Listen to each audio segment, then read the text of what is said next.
No one spoke. One salute froze the entire room.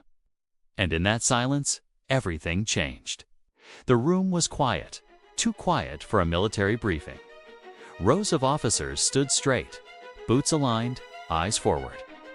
Their medals reflected the bright lights above. This was not a place for mistakes. Every single detail felt controlled and sharp. At the very front of the room stood a young soldier.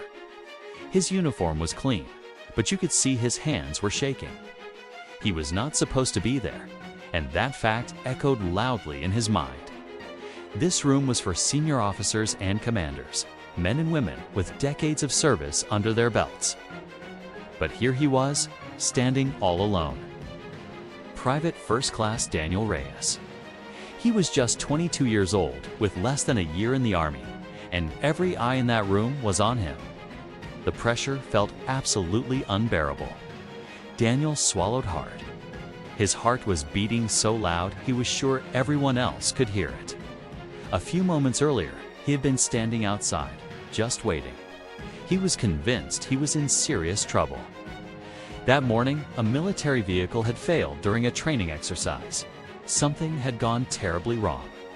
Someone had made a mistake, and Daniel believed it was his fault. He replayed the moment over and over in his head. Did I miss something? Did I tighten that part correctly? The doubt just refused to leave him alone. So when an officer told him to report to the briefing room immediately, his stomach just dropped. Now he stood there, surrounded by rank and power, the weight of the room pressing down on him. At the front was Colonel Harris, a man known for his discipline and his sharp eyes. He was the kind of officer who did not repeat himself. His presence alone demanded respect. Colonel Harris looked at Daniel for a long, silent second. Then he spoke. "Private Reyes," he said, his voice calm but firm. "Do you know why you're here?" Daniel opened his mouth, but his voice almost failed him. "No, sir," he said. The words barely came out. The colonel just nodded once. Round the room, a few officers shifted slightly. No one spoke. No one moved. Colonel Harris turned to the large screen behind him. A photo appeared on it. It showed the damaged vehicle, a mess of bent metal, a very close call. This, the colonel said, could have killed someone. Daniel's chest tightened instantly. The room felt even colder. No one dared to look away. But it didn't. The colonel continued. He turned back to face Daniel. Because someone noticed a problem. Someone spoke up and acted. The room stayed silent. Daniel looked down at the floor, feeling small and utterly confused. His mind raced. What was happening? Colonel Harris took a step forward. "That someone," he said, his voice ringing with clarity, "was you." Daniel's head snapped up. For a moment, he completely forgot to breathe. The colonel continued speaking. During inspection, Private Reyes noticed a fault that was not on the standard checklist. He could have ignored it, as many unfortunately do, but he didn't. A few officers in the room nodded slowly in agreement. He reported it, the colonel said, even though he was new.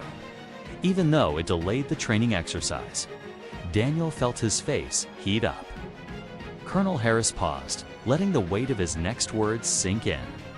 "Because of that," he said, "this vehicle failed safely, not in the middle of combat." The feeling in the room changed. It was still quiet, but the silence was heavier now, filled with a new kind of respect. Then Colonel Harris did something completely unexpected, something no one in that room would ever forget. He straightened his posture, his back ramrod straight, and he saluted, not casually, not quickly. It was a full, sharp, powerful salute, directed right at Daniel. The air in the room seemed to stop moving. You could hear a few officers inhale sharply. Others just widened their eyes in disbelief. A full colonel saluting a private was incredibly rare. It was almost unheard of. Daniel froze completely. He didn't know what to do. For half a second, pure panic took over. Then His training and instinct kicked in. He returned the salute. Perfect form, his hands steady and true. The moment felt endless. Time seemed to slow down to a crawl. Then Colonel Harris lowered his hand. "This," he said, turning to address the entire room, "is what integrity looks like." Nothing more was needed. No shouting followed. No long speech came next. Just that single sentence. It said everything. The colonel faced Daniel again. "Private Reyes," he said, "you are dismissed." Daniel nodded firmly. "Yes, sir," he replied. He turned and walked toward the door. Each step felt unreal, his legs feeling strangely light. When he finally reached the hallway, his legs started to shake. He leaned against the cool wall and took a deep, shuddering breath. He wasn't in trouble. He wasn't invisible. Inside that room, something fundamental had changed. But the story doesn't end there. In the weeks that passed after that moment, things were different for Daniel. Officers started asking his opinion during vehicle checks. Senior soldiers actually listened when he spoke, not because of his rank, but because of trust. That one salute had sent a powerful message, not just to Daniel, but to everyone in that room. It redefined what respect truly meant. Rank matters in the military, of course, but character matters more. Months later, Daniel was promoted early. Not for being perfect, but for being honest.